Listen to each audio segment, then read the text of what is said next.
Okay, well, under the sofa here is the car's electrical system.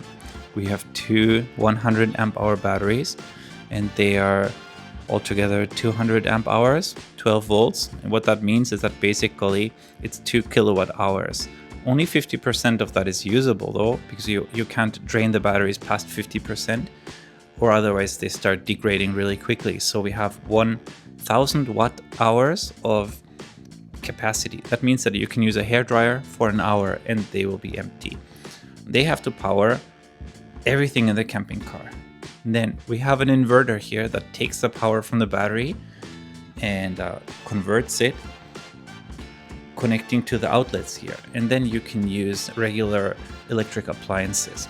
And we want to put a microwave up here in that cabinet here and run the cord down, plug it into that, and use a microwave, a rice cooker, and a water kettle.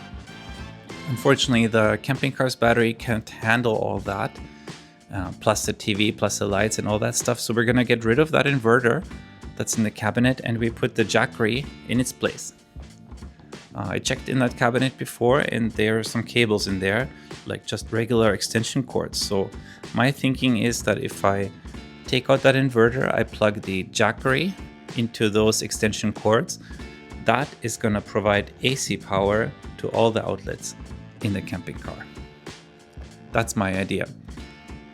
Anyway, those two batteries on the right side are the same size, usable size, as Jackery, which is amazing. Like the size of the batteries, they're huge compared. You don't see it on the screen so much, but they're very big. And also the Jackery actually has an inverter in it. So we don't need that inverter that's in the cabinet back there. The Jackery includes that whole battery and that inverter that's in that cabinet, everything in that small little box. And I'm just gonna push the AC button and that's gonna turn it on. We'll be connecting to those cables and running it all the way to the kitchen. Anyway, that's the idea. To do that, first I have to disconnect the inverter carefully and remove it, and we'll see what's down there. Unscrewing the screws is fairly easy, but I'm already researching about how to disconnect the inverter. There it is. I just checked online how to do this. It's not dangerous to touch anything, but if you use metal tools or if you're not careful and you let cables touch other cables, that can potentially result in a very big spark that could make a fire or melt stuff. So you gotta be careful what you touch. I took off the cables and I taped the ends right away so that they wouldn't touch anything else. That's the inverter. It's really big and very, very heavy, 5 or 6 kilograms at least. And so I pulled it out. I had to clean up, and you see the cables there. Those are just extension cables. I plugged them into the Jackery. I turned on the Jackery's AC power and it worked. Ta-da! Yay! Oh, great. Hello. Hello. 2 bored people are here. And those are my 2 sons. So yeah, the AC power works, which is great. So all I need to do is then put the Jackery on the floor and close it up, and then we will keep the camping car and the AC system separate. I also have a DC charger that can charge from the cigarette outlet, 9-volt outlet. It charges very slowly, unfortunately. So it's 90 watts per hour, and the Jackery is 1000 watts. So it would take more than 10 hours to charge it from 0 to 100, but we're probably not going to be using 100% of the battery every single day.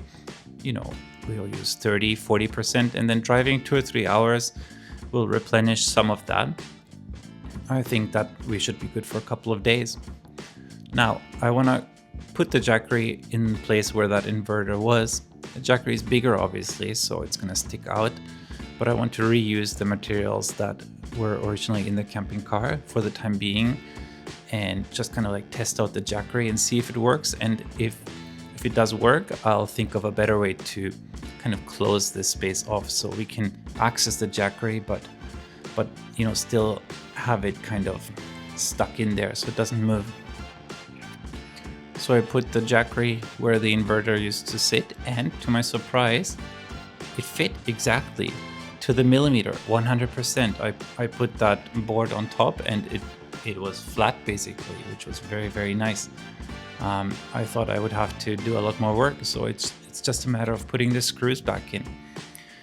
Now the problem is that the Jackery is obviously going to move. You know, it's just sitting on the ground and it seems like it's going to be stable, but without actually connecting it to something physically, stopping it from moving, it's going to probably move out of that enclosure by itself, just by the nature of driving around on bumpy roads.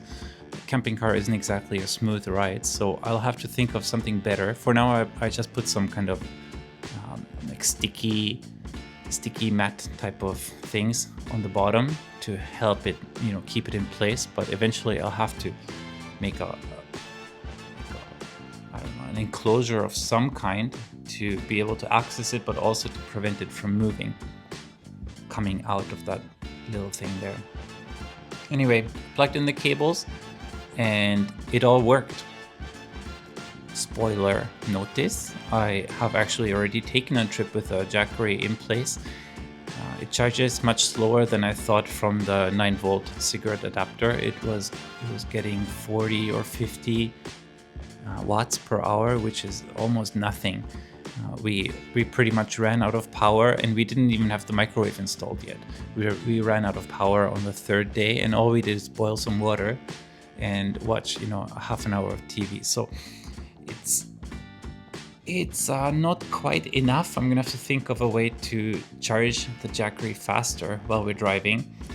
And Jackery does make an alternator charger that I can connect to the car's battery, and when the car turns on, the Jackery gets charged with about 400 watts of power, so that would recharge it. If we used 50%, it would recharge it in like an hour. Okay, so anyway, I put it in and, you know, it looks fine. I don't think people are gonna kick it while walking around, and people don't really stand on that little step there or even sit on it. So the Jackery is probably gonna be pretty safe. And just to, you know, make it look a little bit nicer, I put a piece of wood there and screwed it in. Unfortunately, the wood blocks the charging port. The 9-volt charging port is behind it, and the AC charging port is just in front of it, so it's very difficult to access it without, you gotta squeeze your hand through that little gap there, so it's not really user friendly at all. But it looks better, so I was happy with it. My cordless drill isn't very strong or very fast, so drilling just takes a long time.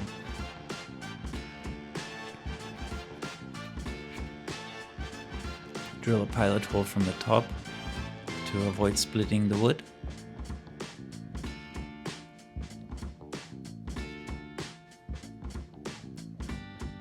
And then put the screw in. Now, I'd like to really install solar to be able to charge the Jackery when we're not driving. Even just topping it up little by little, you know, everything helps in the camping car when you're out and about, and you know you have an extra 100 or 200 watt hours available to use. It's better than nothing. Anyway, this is how it looks like. That's how it looked like on our first trip. It works very well. It looks good. It's stable and it's connected, and it basically doubled the power we had in our camping cars. So I'm happy with it. Thanks for watching.